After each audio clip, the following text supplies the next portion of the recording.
Ambassador Kazan's bioluminescent patches pulsed a deep, uneasy purple as he gestured to the young diplomat across from him. The junior, fresh from the Academy of Interstellar Relations, had the wide-eyed confidence that came with inexperience and far too many theoretical seminars. 8 blinking eyes signaled his eagerness. "Ambassador," he asked, "aren't the stories about humans exaggerated? They still get excited about faster-than-light travel for stars' sake." Kazan's facial tendrils stiffened, and a hush fell over the chamber. He gestured solemnly toward a nearby comfort sphere. "Sit down, young one. Let me tell you why we don't mess with the humans." The diplomat settled into the hover chair, exoskeleton clicking lightly as he adjusted. Kazan's voice dropped to a weighty murmur. "We all thought they were primitive. That was our first mistake. Do you know that when they fought their first interstellar war, they were still using chemical rockets?" The young diplomat let out a stifled laugh. "Against the consortium's quantum drives? You can't be serious. How could they possibly—" "They won," Kazan said, his mandibles clicking with grim finality. "They won so completely, the consortium ceased to exist."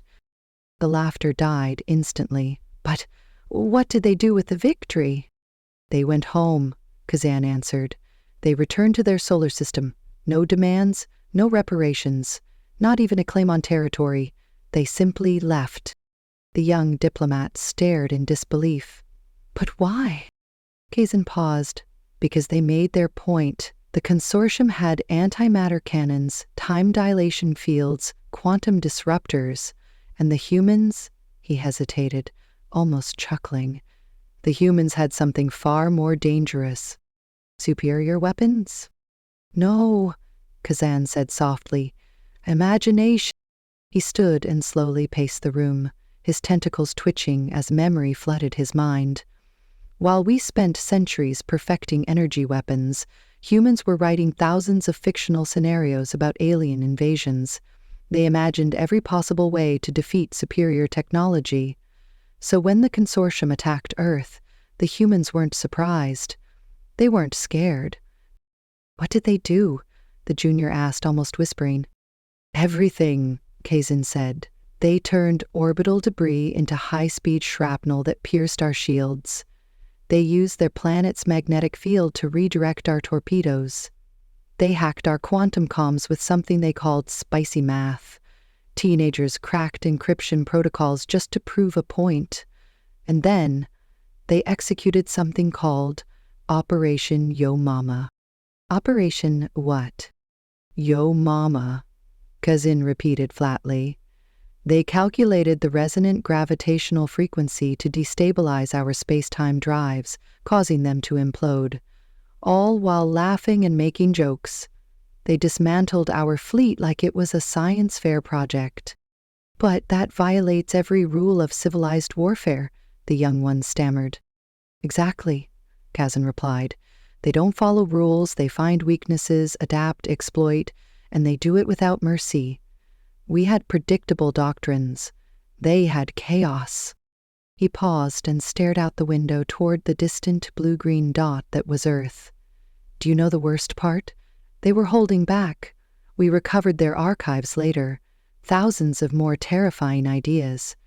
They didn't use them because they were, in their words, too mean.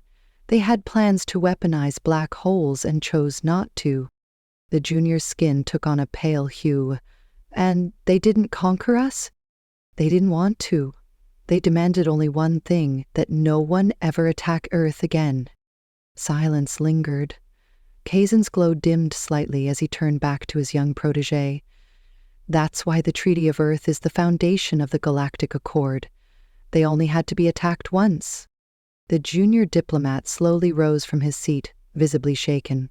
"So, that's why we maintain diplomatic relations?" Kazan's glow warmed to a calm green. "Partly. They're also delightful when you're not at war with them, innovative, friendly, and they make a dish called pizza that's a diplomatic incident waiting to happen. But yes, if a human ever tells you to mess around and find out, don't. And for the love of the stars, never let them say, 'Hold my beer.' That phrase has preceded some of the most catastrophic creative acts in galactic history. He gave one final nod as the junior diplomat scuttled out in terrified reflection. Kazan turned to his console just as an incoming message flickered into view. The name made his tendrils twitch. Ambassador Sarah Chen.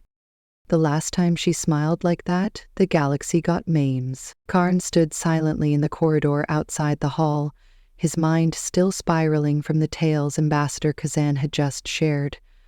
The consortium's demise wasn't just a historical footnote, it was a warning, a cosmic cautionary tale etched in stardust and paranoia.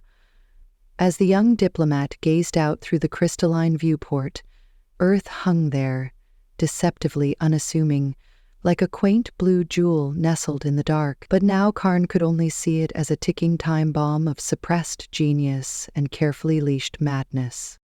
A familiar voice broke through his contemplations.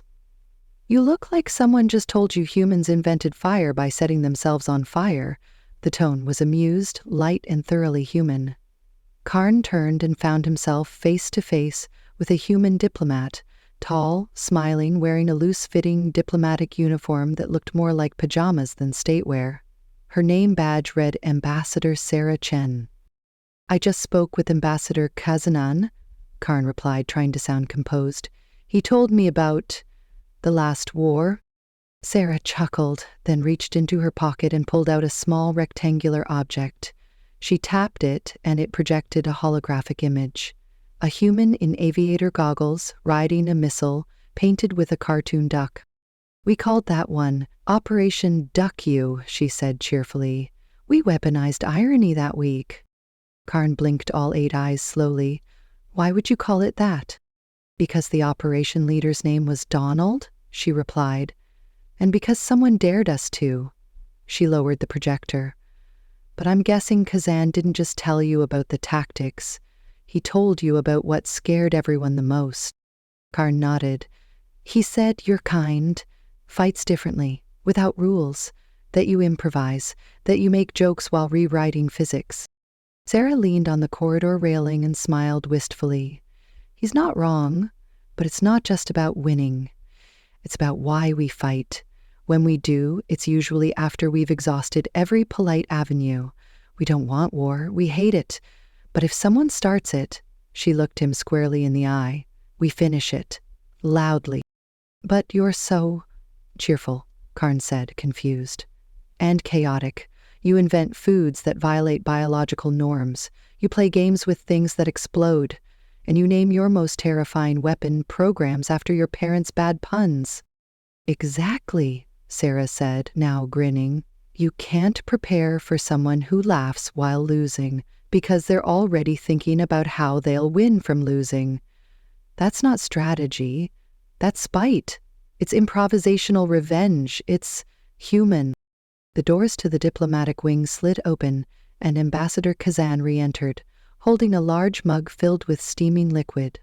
"Ah, I see you've met Earth's finest example of dignified unpredictability," he said, nodding to Sarah.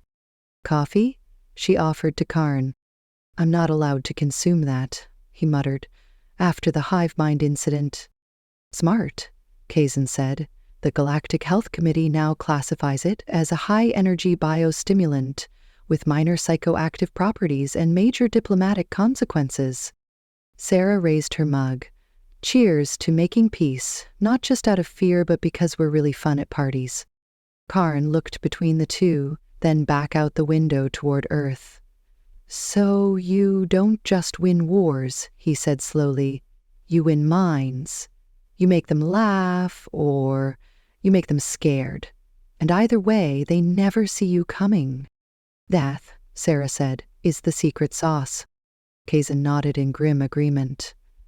"And the reason we haven't had another war since is not because of fear alone. It's because no species wants to be remembered in human history as the villain in their next video game franchise." Karn's eyes widened again. "You memorialize your wars in games?" "Sometimes with bonus levels," Sarah added cheerfully. "But don't worry, we prefer diplomacy. It's much easier to get everyone to sit down and talk when you serve pizza." And, Kazin added quietly, when you remind them what not talking can cost. As the trio turned toward the main council chamber, Karn found his thoughts no longer swirling with fear, but with something far stranger: respect. For all their unpredictability, humans had built something rare, a reputation not just of terror but of restraint. Not because they couldn't break the universe, but because they chose not to, unless provoked. And that, Karn realized, made them the most terrifying diplomats in the galaxy. Adventure World towered over the galactic cultural exchange like a monument to collective bad decisions, with neon-lit curves, inverted loops, and quantum stabilizers humming ominously.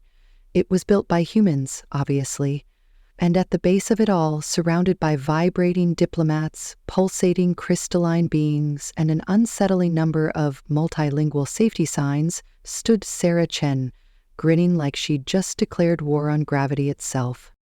Ambassador Kassan stood nearby, his chromatophores flickering in a polite diplomatic panic. "You named it after a predator," he said flatly, eyeing the sign that read "The Screaming Eagle," humanity's original flight risk.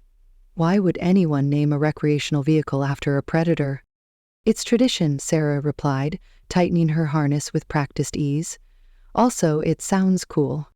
Karn, the junior diplomat, clung to the instruction pamphlet like it was a religious relic. I thought this was a peace exchange," he whispered, voice trembling as the coaster's cars whooshed past at mind-bending speeds. "There is screaming, so much screaming." Sarah patted him on the shoulder. "That's how you know it's working."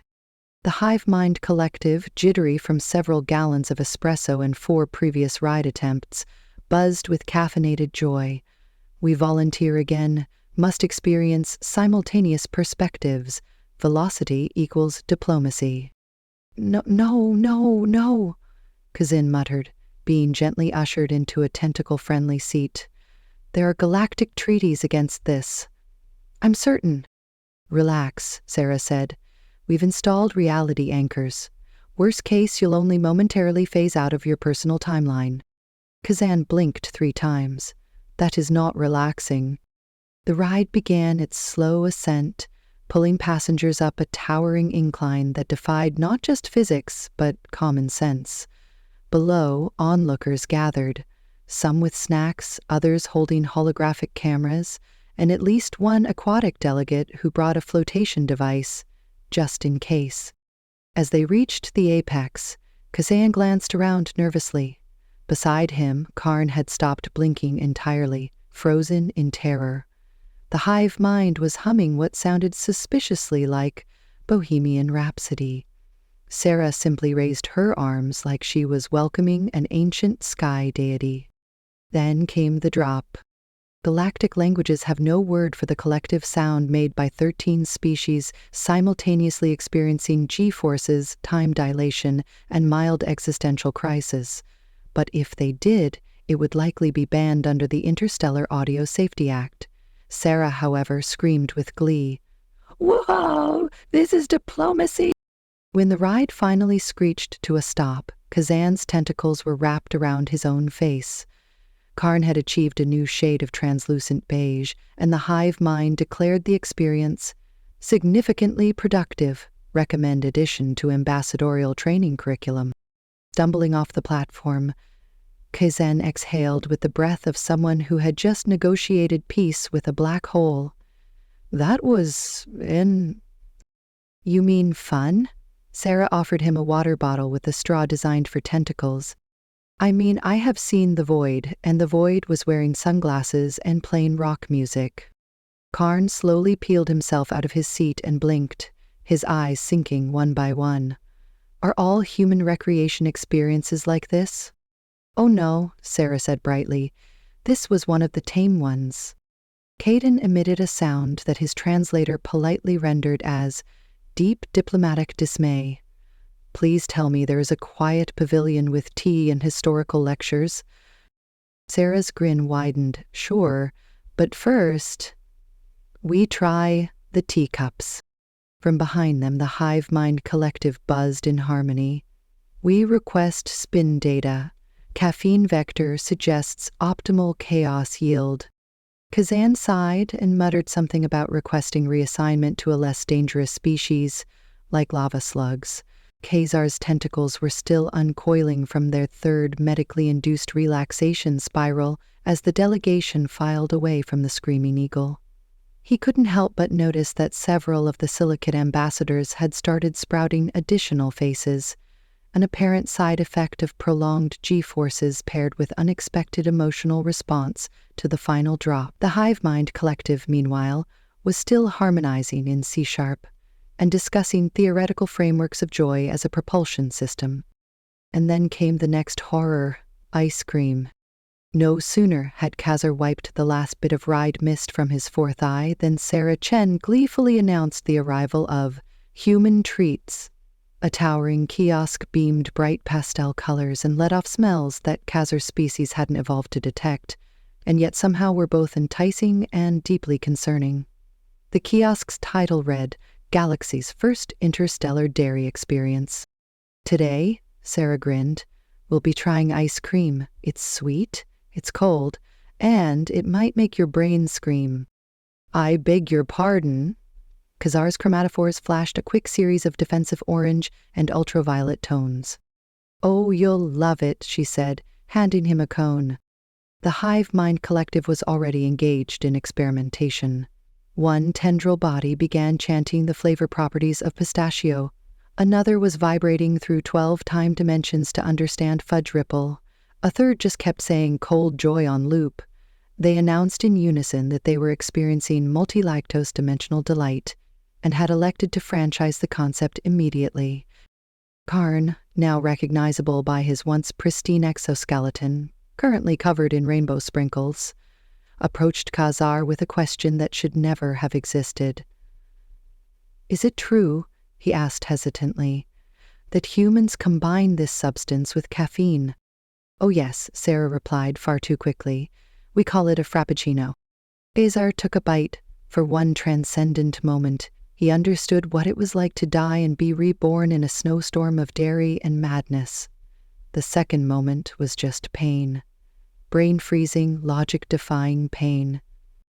I can feel colors, he whispered, in my teeth. Yeah, that happens sometimes, Sarah nodded, completely unfazed. Soon, an argument broke out among the silicon-based diplomats over the superiority of mint chocolate chip versus Rocky Road, which quickly escalated into a spontaneous poetry slam. One of the amphibious delegations was trying to swim through a banana split. The Hive Mind Collective had announced the invention of quantum dessert theory and began spinning like centrifuges, drawing glowing flavor diagrams in the air. Khazar, through the haze of dairy-induced transcendence, realized something horrifying. They hadn't even gotten to the bumper cars yet. Ice cream, he muttered, is a level 3 recreational hazard. Sarah clapped her hands. Okay, now that everyone's vibrating at a sugar frequency, who's ready to crash things for fun? A silence fell, the kind that only happens when every rational being in a 100-meter radius has suddenly realized something is very, very wrong. Bumper cars, she said, pointing to a nearby arena where small, rounded vehicles waited in glowing anticipation. You get in the cars, you drive into each other. Points for style.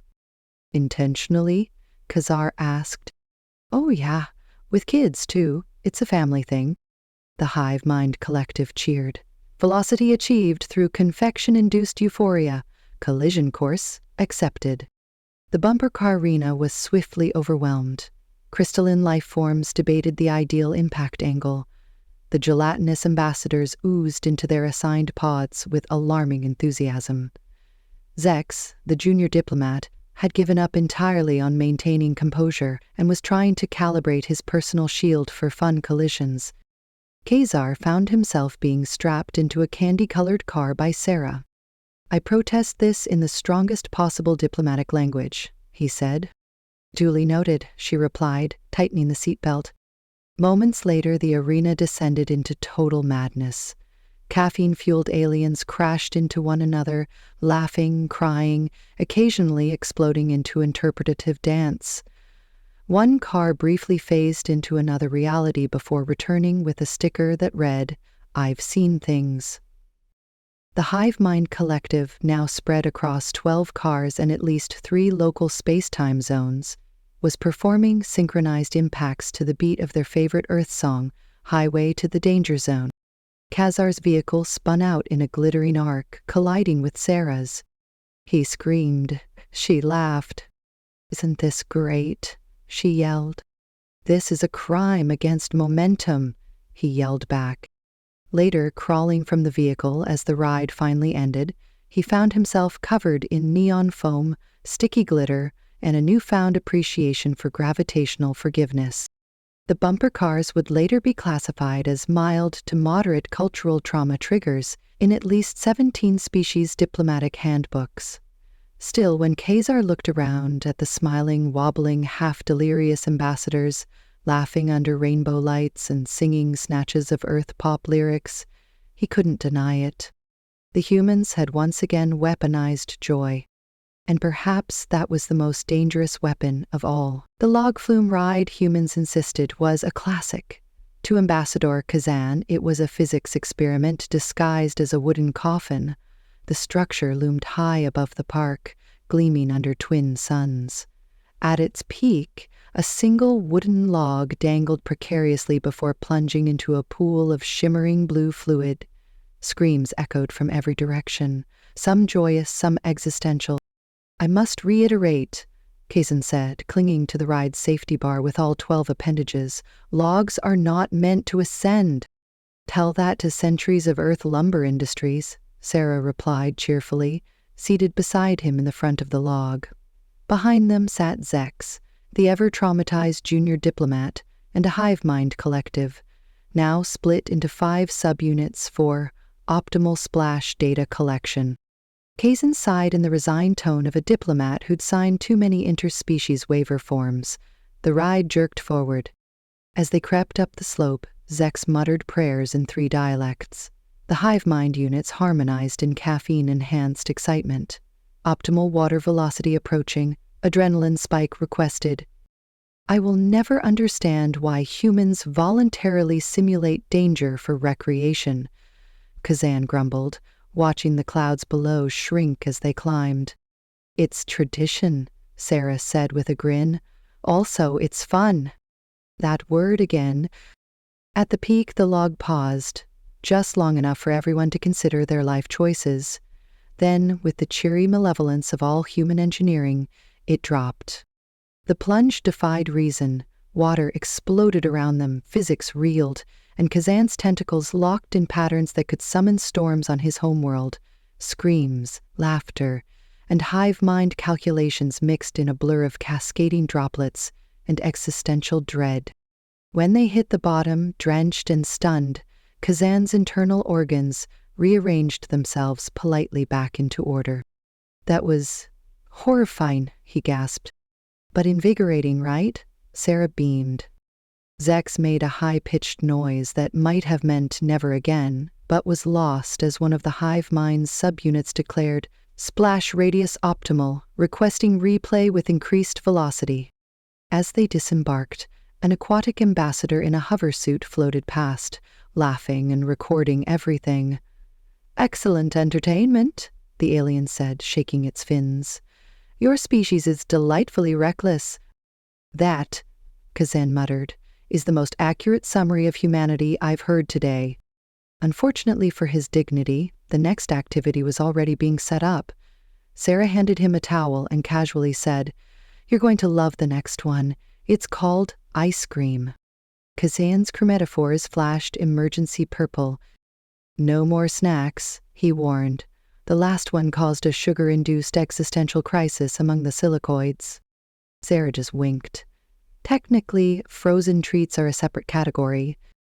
A few minutes later, Khazan found himself reluctantly holding a cone of something pink and dangerously cold. Around him, alien diplomats were experimenting with flavors, some combusting, others achieving what the hive mind called quantum brain freeze. "It tastes like betrayal," Zax whispered, eyes wide. Delicious betrayal, Sarah corrected, licking her cone. One of the hive mind units buzzed in ecstasy. Sweetness calibration exceeded, initiating new taste bud protocol. Kazan took one reluctant lick and saw stars. Actual stars. He was reasonably certain he transcended physical form for a moment.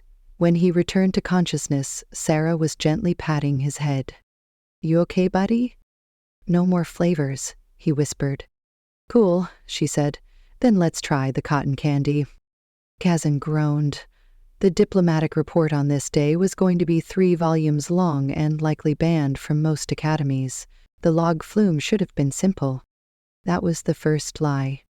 Kazar stared at the hulking wooden structure rising in spirals and cascades, lit by garish earth-colored bulbs and neon letters spelling out Splash Command, Operation Wet Regret.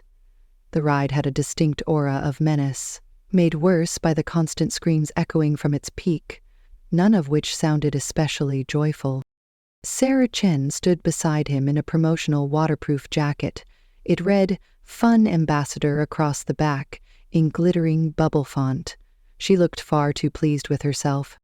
"It's perfectly safe," she repeated, for the 6th time. "The humans have been riding these for centuries." Kazar slowly turned to her, water already beating on his tentacles despite not having set foot near the ride yet. "The last time you said that, the Relian delegation mistook a popcorn machine for a microgravity grenade launcher." "Yes, but think how much we learned from that," Sarah said brightly. Behind them, Zixtil was trembling faintly, the hues of his exoskeleton subtly shifting from apprehensive coral to existential aquamarine. The hive mind collective hovered nearby, buzzing with visible anticipation. They had brought not 1 but 3 reality recording drones, claiming simultaneous perspectives would optimize collective water event indexing.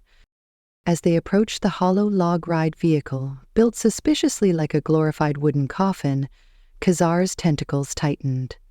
Sarah, ever the diplomatic sadist, helped him into the front seat with the same enthusiasm Earthlings reserved for roller coasters, salsa contests, and mild interpersonal chaos. Zixtil climbed in behind him, clutching a towel and what he hoped was a waterproof diplomatic resignation letter. The hive mind collective filled the remaining space with alarming density, whispering to itself in languages only quantum processors could interpret. One of them chirped, "We are prepared for splash singularity." Kazar muttered a short prayer in 3 dialects and 1 scent-based ritual to cover his bases. Then the ride began. The log creaked forward with an optimism that suggested ignorance of what lay ahead. Kazar quickly noticed 3 things. 1, the ascent was much too steep. 2, the track shimmered slightly, possibly due to heat distortion, or possibly due to a localized breach in causality. And 3, the hive mind had begun humming Ride of the Valkyries. It was a long climb. And then, at the top, silence. Sarah in the very back screamed, "E-E-A-ah," with the conviction of 1,000 caffeinated squirrels. Then, the drop. The world turned inside out. Water rushed in from every angle, reality hiccuped like it had choked on a cosmic raisin, and Kazar was pretty sure he saw God, or possibly just an advertising drone for Earth's all-you-can-eat shrimp buffet.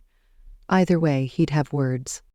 The splash was not so much a splash as a liquid rebuke from the universe. The hive mind shrieked in multiple keys. Zixtil made a sound that would later be studied by xenopsychiatrists, and Kazar's waterproof robes failed him utterly. They emerged drenched, bewildered, and somehow emotionally aged by decades. Zixtil was vibrating. I saw my 3rd future mate, and she judged me. The hive mind collective burbled. Water contact achieved. Recalibrating taste sensors. Coffee required. Kazar, blinking salt from his primary eyes, turned slowly to Sarah. "What part of this did you think would ease cultural tensions?" "The shared trauma?" Sarah chirped. Nothing builds interspecies empathy faster than collective fear, chaos, and mutual hair frizz. From somewhere deep in the hive mind, a voice emerged. We believe the splash event achieved permanent hair alteration in Dimension 7. Khazar slumped onto the damp bench, his dignity pooled at his feet. Sarah passed him a towel. Cheer up, tentacle buddy. You survived your first log flume. You know what that means? That I've transcended all known diplomatic thresholds of patience? That you're ready for the cotton candy gauntlet. Khazar's eyes twitched. No more sugar-based weaponized snacks. We discussed this. Too late, Sarah grinned. The booth is already open. The hive mind has consumed an entire cloud. We see the face of sweetness, they whispered in awe. It is sticky. As alien students began lining up for Earth's greatest culinary lie, flavored fluff with the density of regret. Khazar muttered darkly into his comms. Prep the emergency desugarization chamber. Somewhere in orbit, a Galactic Council monitor blipped red. Earth's influence had struck again. The phrase peace through impact was not one commonly used in galactic diplomacy, and yet as Khazar stood at the edge of what the humans cheerfully called the bumper car arena, it echoed ominously in his mind. Alien diplomats of all shapes, densities, and states of matter lined the perimeter, staring in horror at what could only be described as an invitation to sanctioned vehicular mayhem. There were small electric cars, painted in garish colors and fitted with oversized rubber bumpers, zipping around a metallic ring, colliding with cheerful absurdity. Sparks flew, beings squealed. Somewhere, a kazoo played the Earth anthem, Highway to the Danger Zone. I don't understand, murmured Zextil, his iridescent exoskeleton now a permanent swirling shimmer of post-traumatic joy. You crash into each other. On purpose. Indeed, said Khazar grimly. Voluntarily, with enthusiasm. And children are involved. The Hive Mind Collective, now existing in at least 2 observable frequencies and still metabolizing coffee at rates that terrified xenobiologists, buzzed eagerly. Collision physics must be experienced, they declared in unison. Multiple perspectives will be deployed. Coffee, ice cream synergy will achieve maximum impact velocity. Sarah Chen, wearing a bumper car racing jumpsuit adorned with holographic decals that flashed things like Yeet Diplomacy and Peace is Chaos, clapped her hands. All right, everyone, we've calibrated the cars for cross-species input methods, tentacles, pseudopods, neurobeams, you name it. Let's make some noise. Well, Khazari whispered, do they continue to invent new forms of interaction that resemble low-stakes combat? Sarah turned to him with the grin of someone who had long since accepted chaos as her co-pilot. Because war is about control, and play is about letting go, and humanity figured out that crashing into your friends can be a form of bonding, like hugging, but louder. Before he could formulate a protest, Khazar was being gently but firmly pushed into a vehicle customized for his tentacled physiology. Across the arena, the Hive Mind Collective divided itself into 9 separate vehicles, each piloted by a different interpretation of joy. Zextil, Khazar called out as he adjusted his seatbelt. Remind me, have I updated my will recently? Several times, Zextil replied, already seated in his own crash-happy chariot. Most recently after the ice cream incident, and before the log flume, and the teacups, and the cotton candy. Khazar sighed. Very well, let's crash, diplomatically. The buzzer sounded, lights flashed, Sarah's kazoo screeched, and the bumper cars launched. It was chaos. Beautiful, honking, bouncing chaos. The Hive Mind Collective managed to arrange themselves into fractal crash patterns that once analyzed later were found to have solved several long-standing problems in quantum probability. The Silicon Collective collided with such precision that they fused briefly into a temporary art installation that critics would later call a commentary on interspecies misunderstanding. And Khazar, stoic, sensible Khazar, accidentally T-boned a glittering jellyfish diplomat from the Andromedan depths, and was rewarded with the alien equivalent of delighted giggling. At some point, Sarah's car spun across the floor, collided with Khazar's, and bounced off a neural foam pylon. "Isn't this great?" she shouted over the cacophony. "This is a violation of several physics treaties," Khazar yelled back, his tentacles flailing with glee.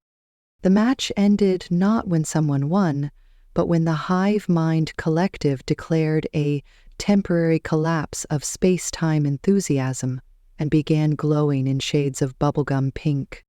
As everyone slowly disembarked, wobbly and giggling or humming, Khazar looked at Sarah. "You know what this means, don't you?" he said. She raised an eyebrow.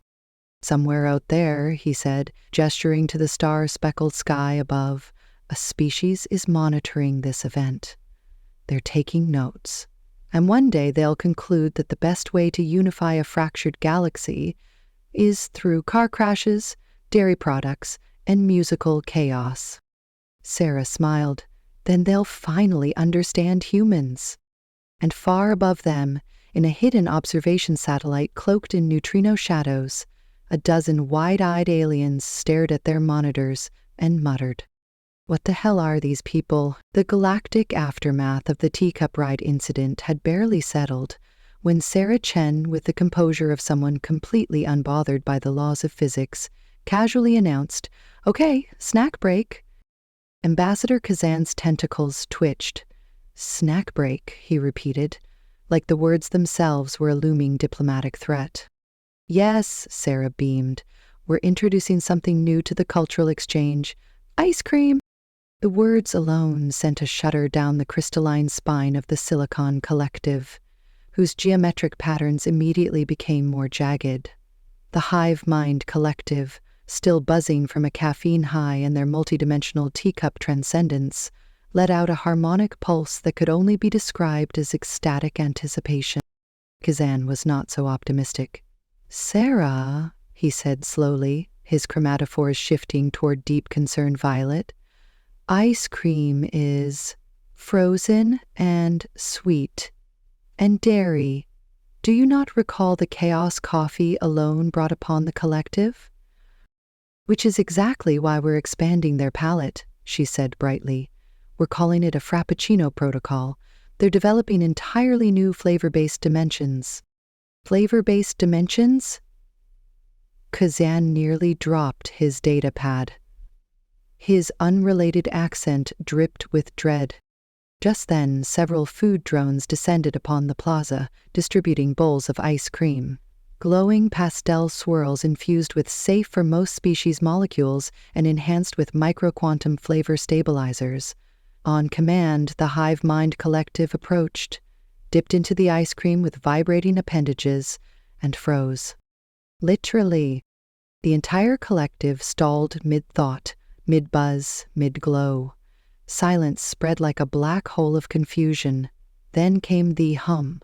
A gentle, harmonious resonance, like a billion neural nodes recalibrating their understanding of dessert. A moment later, one of the drones exploded in pure joy, figuratively. "Neural stimulation exceeds expected thresholds," one node buzzed. "Flavor vectors exceed dimensional capacity," another added. "Brain freeze achieved," a third confirmed triumphantly. Karn, the junior diplomat, looked on in horror as the collective simultaneously experienced what humans called a cold headache. Their multinodal consciousness folded inward briefly before bouncing back, brighter and more chaotic than ever. "They're evolving again," Kazem whispered. Indeed, by the time the second scoop was served, the collective had created an entirely new mathematical model to explain the pleasure-to-pain curve of lactose-based euphoria. They even proposed a theory suggesting that dessert might be a form of emotional weaponry. Meanwhile, the Silicon Collective had attempted to lick their portion of ice cream, The contact with the frozen substance caused one member to shatter into aesthetically pleasing spirals. Another dissolved into fractals of delight. Eventually, they began absorbing the treat by converting it into light-based memory storage. Across the plaza, laughter echoed from alien delegates who had taken Sarah's offer to try one scoop, just one. The Andromedan ambassador was sobbing softly into a rainbow sherbet, declaring it the most emotionally complex experience since their planetary opera cycle. As all this unfolded, Kazan stood motionless, clutching a tiny spoon Sarah had handed him earlier. His bowl contained something neon and vibrating, labeled Galaxy Swirl. It pulsed invitingly. He took a bite. The universe briefly inverted. Colors became flavors, thoughts became textures, and for a fraction of a moment, Kazan was certain he understood humanity's obsession with pleasure-induced madness. When the moment passed, he blinked all three of his eyes and whispered, "It's delicious." Sarah handed him a napkin. "Told you." The collective burst into synchronized chant. Frappuccino Supreme must be weaponized, shared. Franchise development begins now. Kazan turned to Sarah, who looked suspiciously pleased with herself. "You did this on purpose." "I do most things on purpose," she replied, licking her own ice cream cone. "Besides, we needed something to follow up the bumper car incident." "I am not ready for the bumper car incident," Kazan muttered. "Oh, don't worry, it's already happening." Behind them, a delegation of aquatic beings had begun spinning in circles around a central fountain, chanting something about rotational joy. Confetti floated lazily overhead. Somewhere in the distance, Sweet Caroline began playing again. Kazan sighed and reached for another spoonful. Maybe if they leaned into the madness, they might survive it. If the Galactic Archives ever decided to categorize interstellar incidents by emotional trauma rather than physical damage, the bumper car incident of diplomatic significance would require its own volume, preferably one with padding. Ambassador Kazan stood at the edge of the neon-lit arena, his tentacles twitching in patterns that conveyed both ancient dread and mild indigestion. In the center of the chaos, tiny, glowing hovercars zipped across the track, bumping and bouncing with the subtlety of a meteor shower inside a wind tunnel. Children on Earth were known to enjoy this. Galactic diplomats, however, were not prepared for the concept of weaponized amusement. "Sarah," Kazan said in a slow, firm tone, "please explain again how this is considered fun." Sarah Chen, in a glittery visor that read Chief Chaos Officer, handed him a cup of what smelled suspiciously like mango-infused caffeinated ice. "It's cathartic," she said cheerfully, gesturing toward the Hive Mind Collective, who were now operating 14 bumper cars simultaneously. "See how they're learning collision physics through hands-on experience?" "In 17 dimensions," Kazan muttered. "One of them just bumped itself from the present into next Tuesday." Sarah took a casual sip from her drink and smiled. "Just wait until you see the reverse bumper cars. You try not to hit each other, and the one who survives longest wins."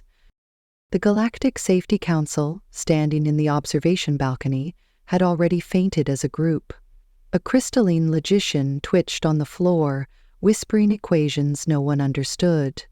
Karn stood beside them, his exoskeleton emitting warning colors like a mood ring during a nervous breakdown. "Is that the Aquatic Confederation's ambassador floating into the traffic lane?" Karn cried, as Ambassador Reztik's watersuit swirled gleefully in figure eights through the chaos. "Apparently they find this hilarious," Sarah said brightly. "They're filming it for a comedy special titled Land Beans Why?" A particularly bold maneuver from the Hive Mind Collective sent 4 cars airborne at once.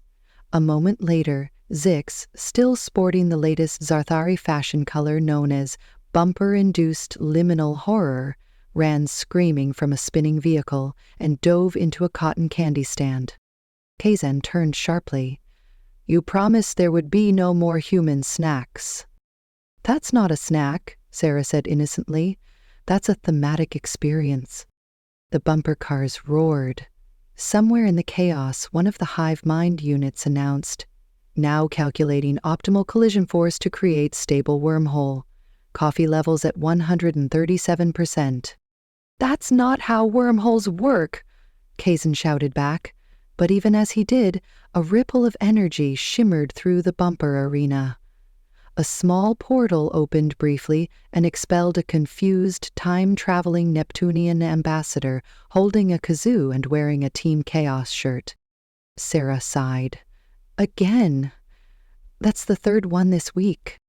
"You're keeping track," Gazan exclaimed. "I have a spreadsheet," she said proudly. "Color-coded. Look. Ambassador Velnok's re-entry angle improved by 4 degrees. Before Kazan could respond, a buzzer sounded and the bumper cars slowed to a halt. Confetti rained down from the ceiling. The hive mind collective emerged, jittering with excitement. "All dimensions reintegrated. Temporal sync achieved. Total enjoyment 11.6 stars out of 10. We require a victory ice cream." "You had 8 already," Chasm protested, as one of the smaller hive nodes started licking a passing drone. Sarah beamed and raised a hand. Okay, everyone calm down. Intermission. That was only round 1. Round 1? Kazan's chromatophores cycled through a series of emergency evacuation colors. "We're going to follow up with a diplomatic derby," Sarah said. "A what?" "You know, where each team builds their own bumper vehicle using alien tech, and then we see who survives. Creativity meets controlled destruction." Kazan groaned. "You've turned the galactic cultural exchange into a cross between demolition derby and interpretive warfare." "Thank you," Sarah said, genuinely touched. "That's the nicest thing anyone said today." As the Hive Mind Collective began constructing a hover tank out of espresso machines and bubble wrap, and Zix ran in circles screaming about diplomatic immunity, Kaysen accepted the inevitable. He sipped his mango ice thing and muttered, "We're all going to die, but at least it'll be artistically satisfying." And somewhere above them, the Galactic Council's emergency observer drone quietly updated its report. Incident level catastrophic. Mood unclear. Entertainment value outstanding. The Galactic Council Unity Dome shimmered beneath twin suns as a final crescendo of confetti floated gently in microgravity. Music from Earth's greatest and most confusing exports, pop, metal, and polka blasted from a cross-species sound system, calibrated to every known auditory spectrum and a few theoretical ones. On the central podium stood Dave, dressed in a sequined diplomatic uniform with glowing shoulder tassels, arms stretched wide like a conductor at the end of a cosmic opera. Zixnax, bruised from 7 bumper car collisions and still adjusting to having learned to moonwalk by accident, waved shyly at a holographic camera drone zooming by. Kalai balanced a triple-decker ice cream cone and a portable meme projector, beaming Galaxy's 1 Chaos Diplomats above the crowd in a mix of galactic standard and Comic Sans. In the audience, thousands of alien delegates, some still slightly sticky from cotton candy incidents, stood united in stunned silence, tears in their eyes, laughter in their throats, existential crises on standby. It had begun with suspicion, then panic, and finally a collective sigh of resignation as they realized the humans were here to stay and their chaos was infectious. Agent Zorp, once the stern enforcer of cultural boundaries, now sat off stage, hair mussed, covered in glitter, clutching a peace sign-shaped balloon and murmuring something about transcendent bass drops. Nearby, the Hive Mind Collective was experiencing sugar-induced transcendence, composing haiku across 7 dimensions simultaneously. The lights dimmed. A final slide lit up behind Dave, a crude stick figure drawing of a human hugging a tentacled alien, beneath a caption reading, "Friends don't need reasons, just snacks." Dave cleared his throat. "Esteemed delegates, weird jelly blobs, honorably vibrating rocks, and other sentient oddities, we've shown you our memes, our music, and our medically questionable snack rituals. But what we really came here to share He paused dramatically, pulling a kazoo from his pocket. Is this? The first note was wobbly, cosmic, and deeply concerning. But as Kalai joined in with her saxophone and Zixnax kept tempo with a repurposed waffle iron and spoons, the sound blossomed into something oddly beautiful. Harmony, dissonance, an anthem of joyful nonsense. Aliens swayed, some cried, some uploaded this moment to galactic social media under trending tags like Kazoo for Peace and Diplomacy with Duct Tape. And then, from deep space, an unexpected transmission broke through. This is the Zagaran Armada.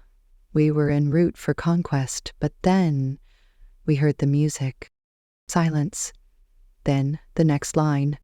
We just want to know if we can join the band. The entire dome erupted into applause. Backstage, Ambassador Kazan wiped a tear from one of his central eyes, leaning on his cane made of repurposed roller coaster rail. They did it, he whispered. They weaponized joy. Dave returned to the mic. So, he said, flashing his now famous grin, who's ready for the after party? Somewhere far above, a fleet of battle cruisers shifted into parade formation, lights blinking in rhythm. Peace treaties were signed not with ink but with glitter pens. Karaoke booths were installed in government buildings, and every official council meeting from then on opened with a mandatory kazoo solo. Because humans hadn't just survived the galactic exchange, they'd redefined diplomacy. With snacks, with sass, and with just enough chaos to make the stars dance.